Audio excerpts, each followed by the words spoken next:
बहुत बार ईवीएम्स के बारे में हम लोग बात कर चुके हैं, लेकिन आज मैं फिर से ये सब एक पब्लिक डोमेन में डालना चाहता हूं, ताकि ये अभी अब स्लाइड्स भी आपको ये वाली सब हाथ की हाथ सोशल मीडिया पर भेजी जा रही हैं.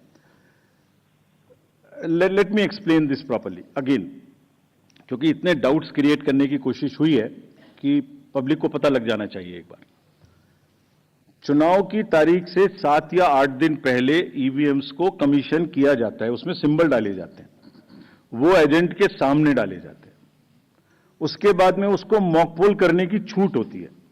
वो उसी दिन मॉकपोल करके देख लें सिंबल ठीक पड़ गए, उसी दिन उसमें नई बैटरी डाली जाती है, उसी दिन वो बैटरी सबके सामने में सील होती है. उसके बाद उसको उठा के ईवीएम्स को स्ट्रांग रूम में जमा किया जाता है, उन्हीं के सामने सील लगाई जाती है. उसके बाद में जिस दिन पोलिंग डे होगा उस दिन सील उनके सामने तोड़ी जाती है, and they are allowed to remain at the strong room.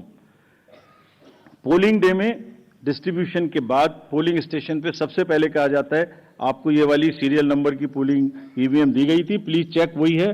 आपने सील लगाई थी, प्लीज चेक वही है. उस दिन आपने मॉक पोल किया था, आज फिर कर लीजिए. सुबह सबसे पहले फिर मॉक पोल कर लीजिए. Polling agent is inside the polling station. शाम को वो दिन भर रिकॉर्ड रखते हैं कौन आया कौन गया. शाम को पोल खत्म होने से पहले, पोलिंग स्टेशन छोड़ने से पहले form 17C account of votes, किसमें कितने वोट पड़े इसकी संख्या उनको दे दी जाती है. I will cover this point again when I come to VTR.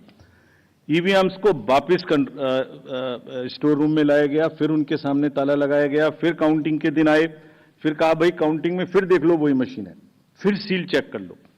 उसके बाद में फॉर्म 17C से मिला लो.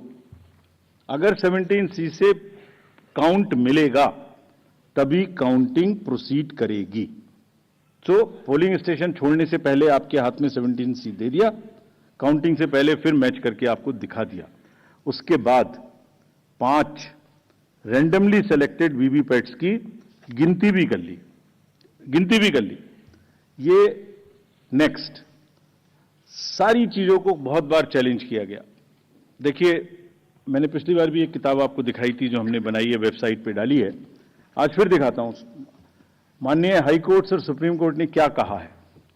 उन्होंने कहा है कि ईवीएम हैक हो ही नहीं सकती. There is no evidence of unreliability और any drawback in the EVM. I am circulating it. Please see the details. Details are there in the court orders. Court orders are here compiled. They are on our website. There is no question of introducing virus or bug in the EVM. There is no question of invalid votes in the EVM. No rigging is possible. High Court and Supreme Court is saying continuously in different judgments which are here. No alteration in results is possible by activating a Trojan horse or a virus.